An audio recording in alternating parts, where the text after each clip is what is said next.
ನರಸಿಂಹರಾಜಪುರ ತಾಲೂಕಿನ ಬೆಳ್ಳೂರಿನಲ್ಲಿ ನಡೆದ 10ನೇ ತಾಲೂಕು ಕನ್ನಡ ಸಾಹಿತ್ಯ ಸಮ್ಮೇಳನದಲ್ಲಿ ತಾಲೂಕು ಕನ್ನಡ ಸಾಹಿತ್ಯ ಪರಿಷತ್ನ ಅಧ್ಯಕ್ಷರು ಹಾಗೂ ಸಮ್ಮೇಳನ ಅಧ್ಯಕ್ಷರ ಮನವಿಯಂತೆ ಕೊಪ್ಪ ತಾಲೂಕಿನ ಸೂರ್ಯ ದೇವಸ್ಥಾನದ ಸರ್ಕಾರಿ ಹಿರಿಯ ಪ್ರಾಥಮಿಕ ಶಾಲೆಯ ಶಿಕ್ಷಕ ಹಾಗೂ ರಾಜ್ಯ ಪ್ರಶಸ್ತಿ ವಿಜೇತ ಶಿಕ್ಷಕ ಸುಕೇಶ್ ನೇತೃತ್ವದಲ್ಲಿ ಶಾಲೆಯ ಮಕ್ಕಳು, ಶಾಲೆಯ ಸಹ ಶಿಕ್ಷಕರು ಒಟ್ಟುಗೂಡಿ ಕಾನೂರು ಹೆಗ್ಗಡತಿ ಕಾದಂಬರಿಯಲ್ಲಿ ಬರುವ ಪಾತ್ರಗಳು, ಕುವೆಂಪು ಅವರ ಸ್ತಬ್ಧಚಿತ್ರ ಹಾಗೂ ರೈತ ಉಳುಮೆ ಮಾಡುವ 2 ಎತ್ತುಗಳ ಸ್ತಬ್ಧಚಿತ್ರಗಳನ್ನು ಮೆರವಣಿಗೆಯಲ್ಲಿ ತಂದು ಎಲ್ಲರ ಗಮನ ಸೆಳೆದರು.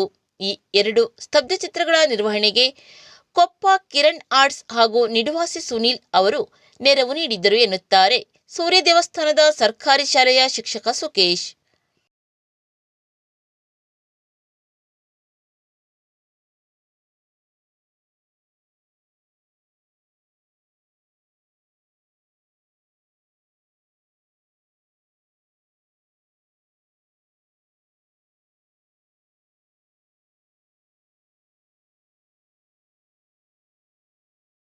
ಕರುನಾಡ ತಾಯಿ ಸದಾ ಚಿನ್ಮಯಿ, ಕರುನಾಡ ತಾಯಿ ಸದಾ ಚಿನ್ಮಯಿ, ಈ ಪುಣ್ಯ ಭೂಮಿ ನಮ್ಮ ದೇವಾಲಯ.